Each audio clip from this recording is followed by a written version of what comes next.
Chào các bạn, mình là Dương, chào mừng các bạn đã quay trở lại với kênh của mình. Dạo gần đây cuộc sống của mình xoay quanh mấy chữ quen quen: đi học, ôn thi rồi lại đi làm. Có những ngày mở mắt ra thì thấy calendar kín mít luôn. Hôm nay cuối cùng cũng có một ngày mà không phải đi học nên là đầu óc cũng có thể thư thả một chút. Dù được nghỉ ở nhà nhưng mà mình không muốn nằm ì ở trong chăn, cho nên là mình quyết định sẽ quay vlog ngày hôm nay cho các bạn. Không có mục tiêu gì lớn lao cả, chỉ là một ngày bình thường ở Phần Lan mà mình muốn chia sẻ với các bạn thôi. Vậy nên mọi người hãy ở lại và xem tiếp vlog này cùng mình nhé. Buổi sáng ở Phần Lan gần như là vậy đó các bạn. Dù đã gần 8 giờ sáng rồi nhưng mà trời vẫn tối như là ban đêm vậy. Ở Phần Lan mùa đông kiểu trời sáng rất là ít và tuyết thì đẹp nhưng mà rất là lạnh, và đặc biệt là thiếu ánh nắng mặt trời. Chính vì vậy là các bạn sẽ cực kỳ dễ thiếu vitamin D. Mà thiếu cái vitamin D này thì nó sẽ bắt đầu khiến cho cơ thể bạn bị đau nhức này, uể oải, mệt mỏi.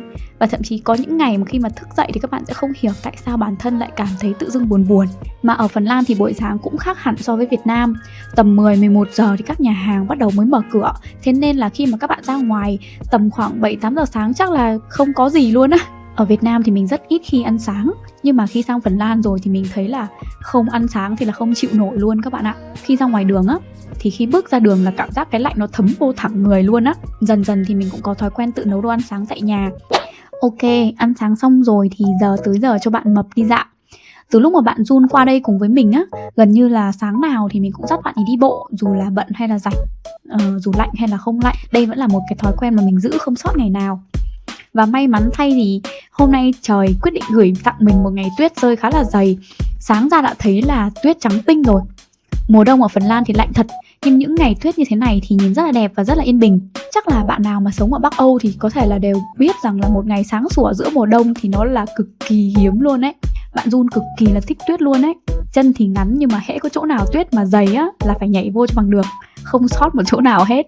Thế đang chơi đùa rất là vui vẻ thì tuyết lại bắt đầu rơi rồi. Thế nên là trời ơi, phải kéo bạn Jun về ngay mới được. Nếu mà không thì chắc là nó đứng đấy chơi đến trưa luôn á. Giữa đường còn mãi đi chào hỏi mấy cô lớn tuổi nữa chứ. Ở Phần Lan thì người ta rất là pet friendly, và chỉ cần bạn dắt chó ra đường thì kiểu gì cũng sẽ có người chủ động cười với bạn, hoặc là nói chuyện với bạn, hoặc là khen chó của bạn một chút cho nó vui đó. Tuyết rơi nhìn đẹp mê, nhưng mà đứng ngoài lâu thì lạnh thấm liền đấy các bạn. Nên là thôi về nhà thôi. Mình cũng cần phải đi tắm rửa cho ấm người, và hôm nay mình sẽ chuẩn bị đi ra ngoài. Hôm nay mình còn một vài việc cần làm nên là mình phải thay đồ mặc ấm một chút rồi tiếp tục ngày hôm nay ở Phần Lan của mình nha.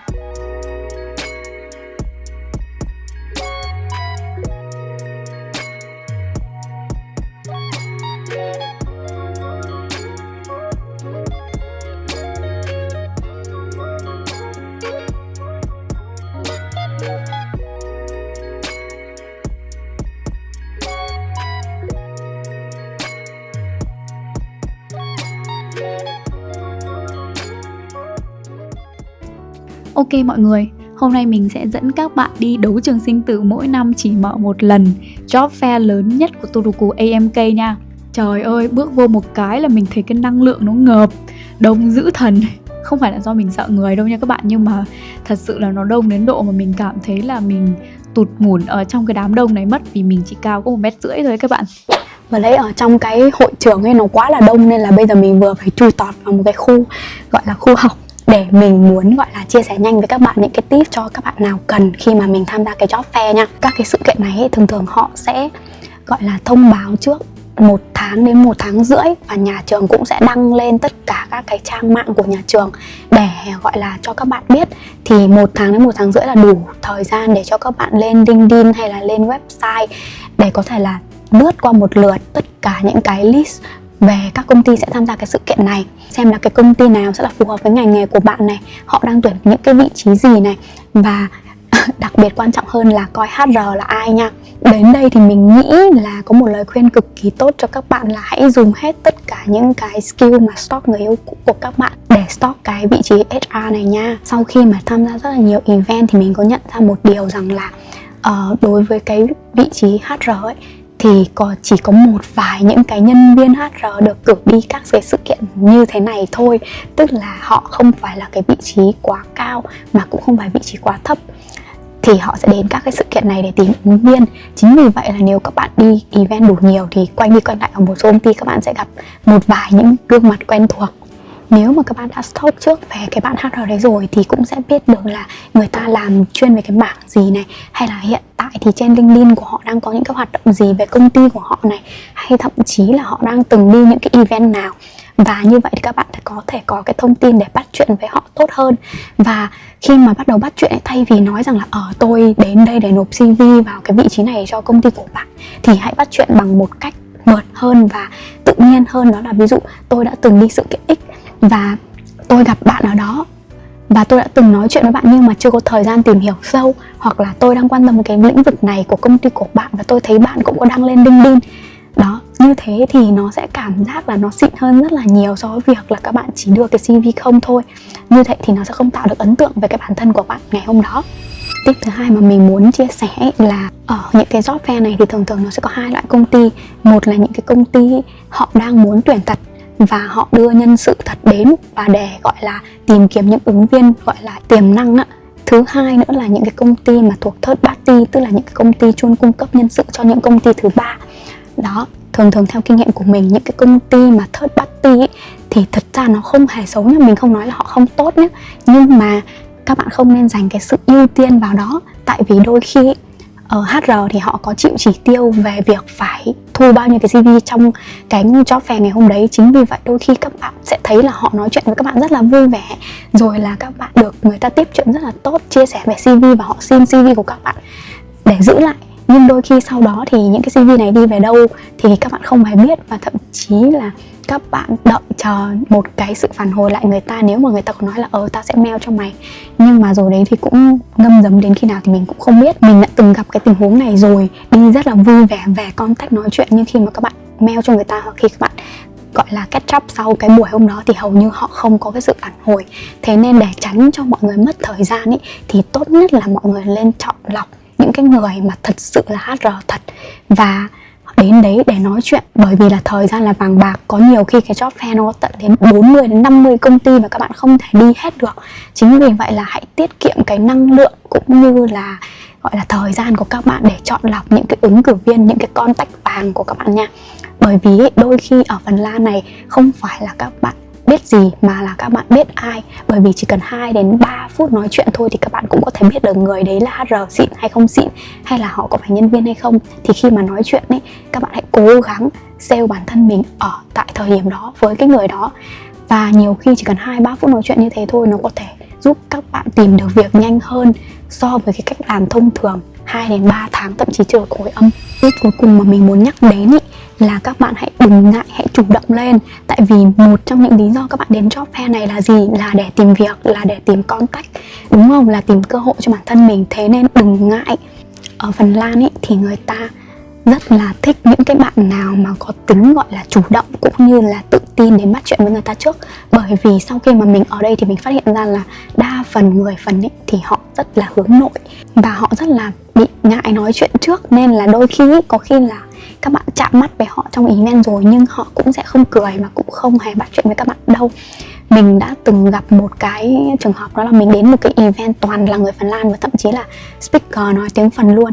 Và nếu mà thật sự để mà nói thì mình cũng hơi sợ, tại vì là họ không nói tiếng Anh. Nhưng mà sau đó thì mình nghĩ là mình đã đến đây rồi và mình đã đặt mục tiêu cho mình hôm nay mình phải có bao nhiêu contact rồi, vậy nên mình cứ kệ đi, mình bừa đi, mình cứ đến bắt chuyện với người ta. Mình nói tiếng Anh thì người Phần người ta rất là lịch sự và văn minh và người ta sẽ nói tiếng Anh với các bạn thôi, bởi vì đa phần người Phần ở đây đều nói tiếng Anh rất là tốt nha các bạn. Thế nên đừng ngại bắt chuyện trước với họ và cứ dùng tiếng Anh thôi, họ sẽ đáp lại bạn. Ngoài ra thì các bạn nên in sẵn CV nha. Tại vì là ở một vài những cái job fair, nếu mà thật sự khi mà nói chuyện đến một cái mức độ mà họ cảm thấy họ khá là ưng bạn rồi ấy, thì họ sẽ có thể chủ động là xin contact hoặc là xin CV của các bạn ngay tại đó. Nếu mà các bạn có thể đưa CV ra luôn thì cũng có thể thể hiện rằng các bạn rất là chuyên nghiệp và rất là chủ động trong công việc. Cuối cùng thì mình chỉ muốn nói rằng là thật ra ấy, ở đâu cũng như vậy thôi. Cơ hội là do tự mình nắm bắt và ai ngại ngùng thì người đó thua nhé các bạn. Ở Phần Lan các bạn phải chủ động lên, đừng ngại tiến lại gần một người lạ và bắt chuyện với họ. Ở job fair thì thường là rất là đông, trời ơi, ở ngoài kia rất là đông nha các bạn, rất là đông và thậm chí là có thể là bị ngợp và các bạn sẽ rất là mệt. Nhưng mà các bạn đã đến đây rồi thì hãy làm cho cái buổi bỏ thời gian này nó đáng giá hơn. Đôi khi chỉ cần đúng người thôi, chỉ cần đúng một người thôi thì các bạn sẽ ngay lập tức có cơ hội để có việc đó.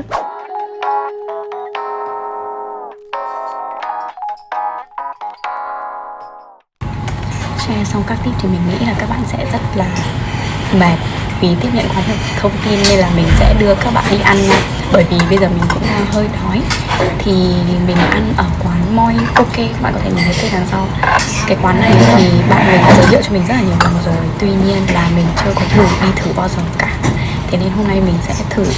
Ở Phần Lan thì nếu mà các bạn không ăn uống đầy đủ ấy, thì ngoài trời nó rất là lạnh, thế nên là nó tiêu hao rất là nhiều năng lượng. Chính vì vậy là các bạn cần phải ăn.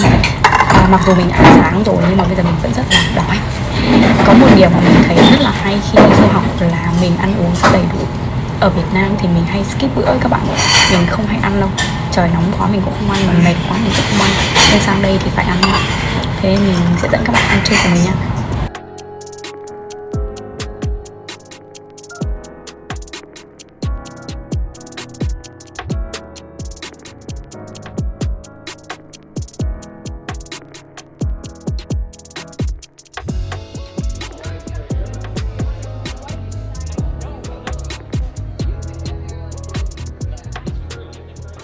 Buổi chiều là lúc mà mình bắt đầu chuyển sang mood công việc. Hôm nay là sự kiện của Bush và hiện tại mình đang làm trong marketing team của Bush Turku. Đây là một tổ chức phi lợi nhuận do sinh viên điều hành ở Turku, Phần Lan và chuyên hỗ trợ cũng như là truyền cảm hứng cho sinh viên để khởi nghiệp thông qua các sự kiện cũng như là các cái buổi cố vấn miễn phí. Mỗi một sự kiện đối với mình đều là một trải nghiệm rất là khác, vừa áp lực, vừa vui, vừa hồi hộp, kiểu không biết là chuyện gì sẽ xảy ra tiếp theo ấy. Đặc biệt hơn nữa thì hôm nay là cái sự kiện đầu tiên mà mình có một team riêng để cùng tổ chức. Thôi bây giờ không nói nhiều nữa, mình phải tập trung vào khâu chuẩn bị và bắt đầu sự kiện ngay thôi. Sự kiện kết thúc cũng là lúc mà mình thở phào nhẹ nhõm một cái. Mệt thì có mệt nhưng mà cảm giác rất là đã các bạn ạ. Thu dọn xong xuôi thì mình đi về nhà. Về đến nhà là đổi không khí liền. Mình dắt bạn Jun đi chợ.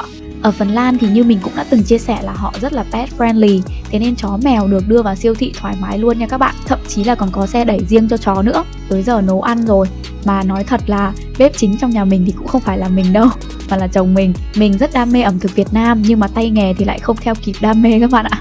Với cả ở bên này nếu mà các bạn muốn mua đủ nguyên liệu để nấu đúng kiểu chuẩn Việt Nam ấy như ở nhà thì thật sự là cái giá cả nó cũng khá là chát. Thế nên là dăm ba bữa thì tụi mình lại đổi gió sang đồ Tây cho đỡ đau ví ấy các bạn. Sau khi ăn tối thì mình có phải dắt bạn Jun ra ngoài để cho bạn ý gọi là thực hiện các công cuộc vệ sinh đó. Một ngày 2 cữ không thiếu cữ nào các bạn ạ. Đó, thực ra là bên ngoài hiện tại ngoài trời nó đang là âm 20 độ nên là đâm ra lúc đấy mình không thể nào mà rút điện thoại ra quay cho các bạn được. Đó, sau khi mà mình về thì bây giờ là mình sẽ phải học tiếng Phần. Mỗi một buổi tối thì mình sẽ dành ra 1 tiếng đến 1 tiếng rưỡi để tự học tiếng Phần. Thực ra thì tính đến bây giờ mình học tiếng Phần cũng được ngót nghét gần 2 năm rồi. Tức là từ lúc mà bắt đầu mình đã chuẩn bị nộp hồ sơ đi Phần Lan thì mình đã học tiếng Phần rồi, vì nghe đồn là nó khó lắm. Sau khi sang đến đây thì thấy là nó khó thật đấy các bạn nha. Đã đồn là đúng nha, nó rất là khó.